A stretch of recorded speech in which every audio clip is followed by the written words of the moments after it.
Washington, D.C., the American capital, under siege. It's been a mind-boggling day to witness this. Breaking news coverage continuing at this hour. We are seeing moments so many cannot believe is happening in our country. Donald Trump supporters busting into the U.S. Capitol building, forcing lawmakers to either evacuate or take cover. Hello, everybody. Thank you for joining us at 6. I'm Doug Proffitt again. Our newscast is going to last just 10 minutes. Then we're going right back to ABC News. A violent mob, loyalists to President Donald Trump, storming the U.S. Capitol to stop the certification of Joe Biden's presidential win, looting Nancy Pelosi's office, destroying property, clashing with Capitol Police as they swarmed the grounds. ABC News reporting one woman's been shot inside the Capitol and she was injured. The Vice President, Mike Pence, and others, including Louisville Congressman John Yarmuth, were rushed from the Senate chamber, while there were others forced to take cover, like this Congresswoman from Washington State. Both Yarmuth and the Vice President are okay. A citywide curfew in Washington is going into effect right now at 6 o'clock, with the National Guard and the FBI and other state police being called in from as far as New Jersey to take care of Washington, lasting until 6 a.m., the curfew. Late this afternoon, the president posted this message to his followers. We had an election that was stolen from us. It was a landslide election, and everyone knows it, especially the other side. But you have to go home now. We have to have peace. And federal officers have also had help from Washington Metro Police, as well as those from other nearby large cities heading to D.C., like Baltimore. President-elect Joe Biden issuing a statement to America this afternoon. I call on this mob to pull back and allow the work of democracy to go forward. Let me be very clear.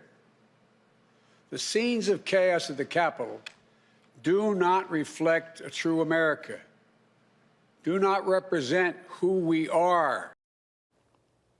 And as far as we know, all Kentuckiana lawmakers are safe at this hour. They have been tweeting messages, but they are not staying quiet, calling the protest un-American. WHAS 11's political editor Chris Williams is live from the Kentucky State Capitol, where the governor moments ago canceled tonight's State of the State address. Chris? And Doug, if you didn't know what was happening in D.C. and you came out here, you would wonder why we were standing out here. In fact, we had a guy ask us why we were out here. Things are very quiet. It was business as usual. There have been no signs of additional security. But again, we heard in the last hour or so that Governor Beshear is going to postpone his budget address. It was supposed to take place at 7 o'clock tonight. I spoke on the phone with Congressman John Yarmuth, and he is in D.C. He's been evacuated from his office. He called it a sad day. And while he credited Senate Majority Leader Mitch McConnell's speech today accepting the election results, he wondered how Kentucky's senior senator might reel in members of his caucus that Representative Yarmuth said were up to seditious behavior. Kentucky Attorney General Daniel Cameron tweeted that what was happening in D.C. was, quote, despicable. He condemned it, saying that it must stop. Secretary of State Michael Adams also called for an end to what he described as a mob there. Here's part of my conversation with Congressman Yarmuth and my conversation with Secretary Adams. I'm following Capitol Police protocols, and I'm not in the Capitol building, and I've been advised not to give any more specific information about where I am, but I'm safe. Are you concerned that this is the beginning of something, that this is a real threat to the Republic, or do you think this is just a flash in the pan moment? Well, I don't think we can read too much from any one event, but look, it's pretty concerning that this is the first time in 200-something years that we've ever really asked the question whether we'd have a peaceful transfer of power. We shouldn't even have to ask that question. I'm very confident that we're just going to be restored. We're going to have a normal inauguration in 2 weeks, but it's a shame that we even have to talk about this. While the governor's address is postponed until tomorrow night, there really have been no changes announced to tomorrow's General Assembly. 10 bills, 5 in the House and 5 in the Senate, are poised for a major vote tomorrow. Those bills could clear their chamber, so it will be a big day here at the Capitol. But again, Doug, things are very quiet, business as usual in Frankfort. Live at the Capitol, Chris Williams, WHAS 11 News.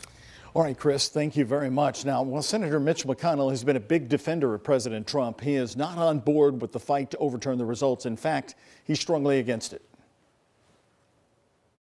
If this election were overturned by mere allegations from the losing side, our democracy would enter a death spiral. We'd never see the whole nation accept an election again.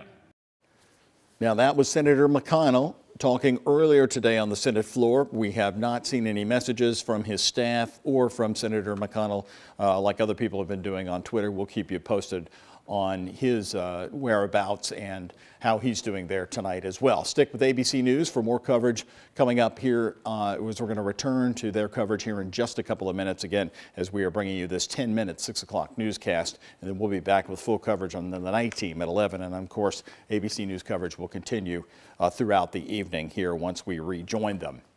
Now, we've had major news happening here in Louisville today. You may know our other top story. The Metro Police Department has a brand new police chief, Mayor Fisher naming Erica Shields from Atlanta as, quote, the honest, accountable, transparent leader that Louisville residents wanted. Louisville and LMPD have the opportunity to get this right and to create a model for other cities to follow.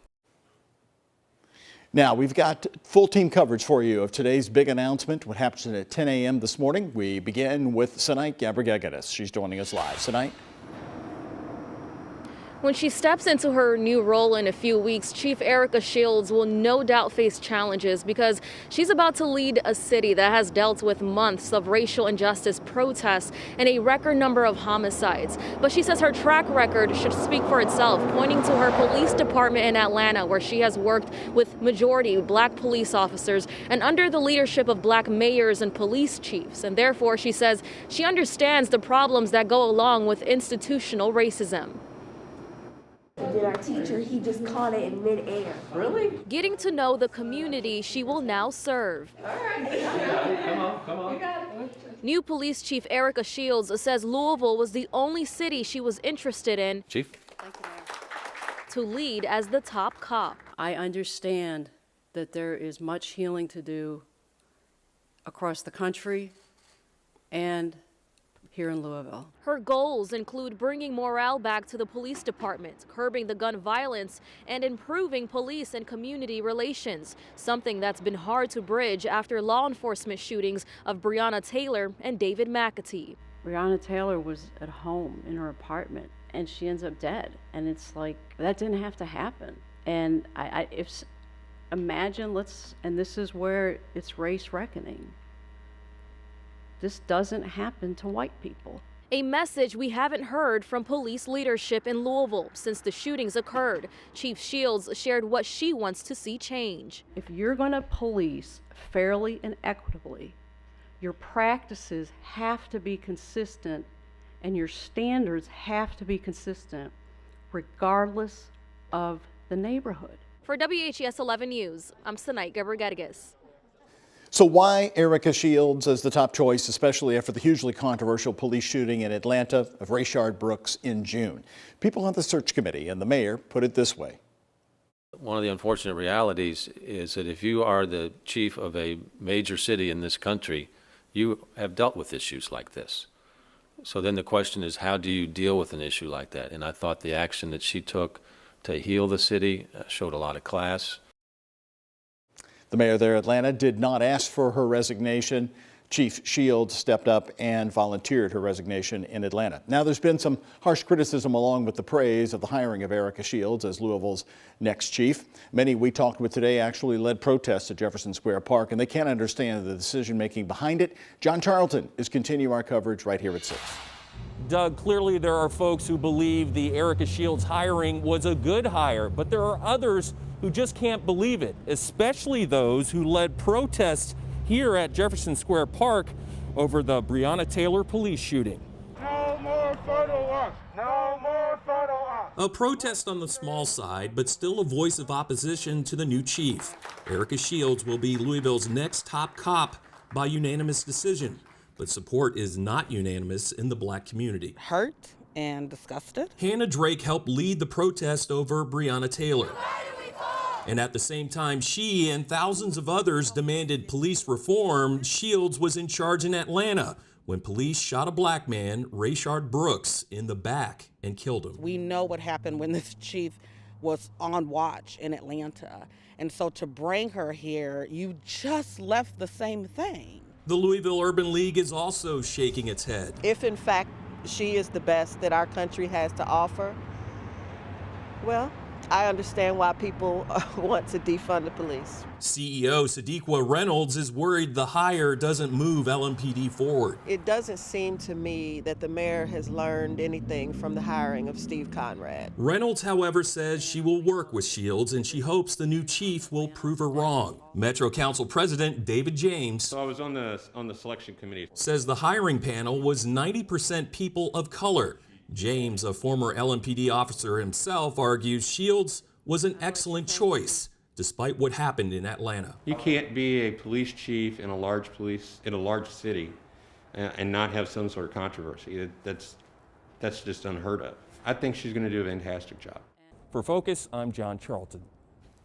Now, the River City FOP is calling out Mayor Fisher tonight and the incoming chief for saying Breonna Taylor was sleeping in her bed during the warrant when the raid occurred. The union says as a result, quote, unfortunately, some of the comments made today have already caused many members to lose faith in her ability to improve this department. But union officials went on to say they are still willing to make every effort to work with Chief Shields to develop a strong and trusting relationship with the rank and file officers of the LMPD. Shields' resignation as police chief in Atlanta after a police shooting there has some questioning why she was chosen for Louisville. It was something she addressed this morning. I would just ask that people step back, take the time to actually see what I accomplished. And Jesse Cohen now taking a look at the body of work from her time in Atlanta.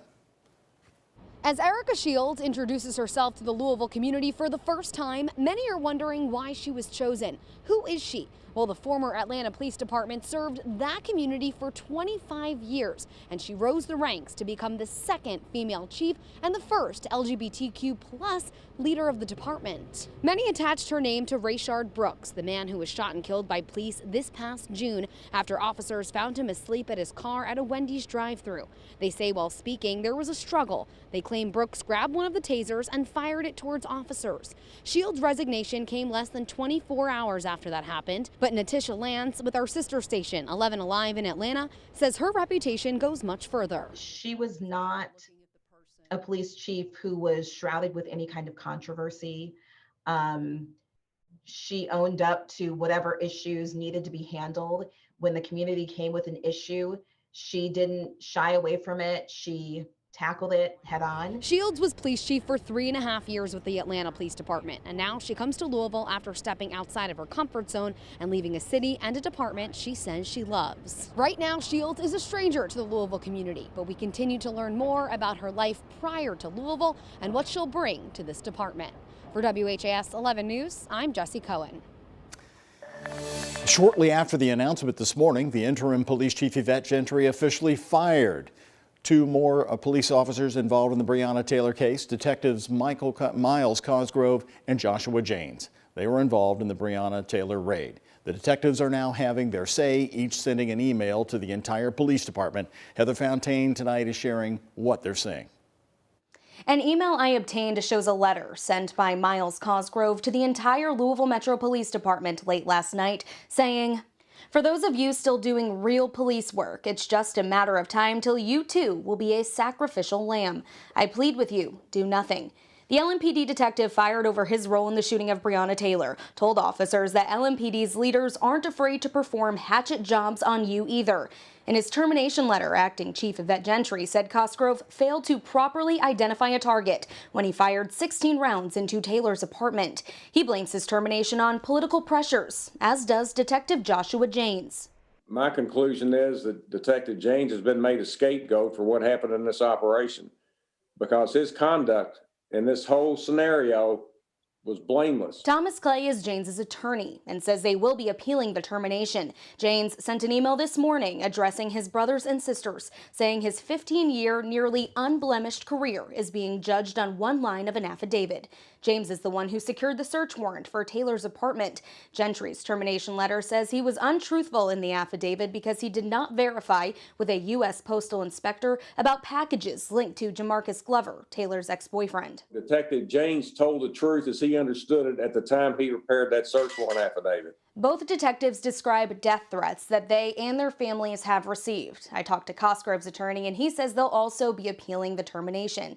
Meanwhile, the FOP calls the termination unjustified and says they'll be standing with them during that appeals process. For WHIS 11 News, I'm Heather Fontaine. And our coverage of all of this is going to continue when we join you for the night team at 11 o'clock. We're also talking one-on-one with the new police chief, Erica Shields. And the ABC station in Washington now reporting that the woman who was shot inside the U.S. Capitol has died from her injuries. As promised, that's our 6 o'clock news. A short one tonight.